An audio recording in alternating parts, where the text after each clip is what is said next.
This is not a normal conservation of the project of sense of like dusting things off or refinishing surfaces or anything like that. It was really much more of a detective story. Nam June Paik originally created Fin de Siècle for the exhibition Image World, which took place at the Whitney Museum in 1989. Paik really was a pioneer of video art who shaped the language of that art form, and Fin de Siècle is one of his most important pieces. Well, Fin de Siècle is such an amazing work of art, and it was a major undertaking to bring it back to the state it was, as close as possible. I was working at the Whitney. We were setting up the rest of Image World, and Nam June had this huge crew of people then, and these guys came up and they just threw up these TVs. The show opened and they sort of handed us over the keys, and we were responsible for maintaining it for 3 months. And that was really one of the most intimidating moments in my life at the Whitney, because there was this rickety scaffolding. You had to climb up in the back if something went wrong and try to plug something in. After it was created, it was sold privately. So the work left New York and it was installed in Hawaii. And then in the course of its installation, various aging problems developed. And so the donors generously gave it to the Whitney. And there it sat in storage. It was decided that we would try to resurrect this piece and try to get it shown.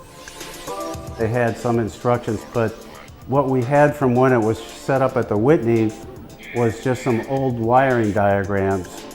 But what Nam June would do, he would work on these pieces and he would improvise while he was setting them up. Nobody took notes when it was finally over. It was just, he's happy about it. So that's why we had to go back and look very closely at what images were on which TVs, because the diagrams we have didn't match the photographs.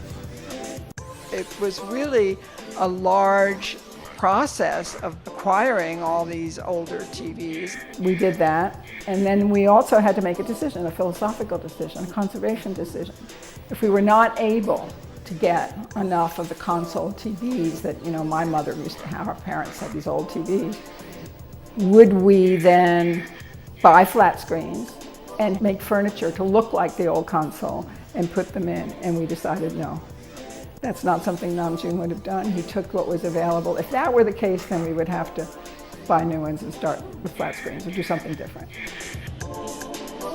It's 17 feet high, it's got 207 TVs, it weighs a lot, and it's 40 feet wide. That's just like, it has this gravity to it, which is sort of counteracted by the sort of lightness of this electronic image.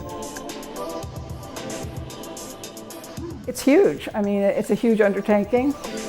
So it really is a masterwork of Nam June Paik's, and we're really pleased to have it.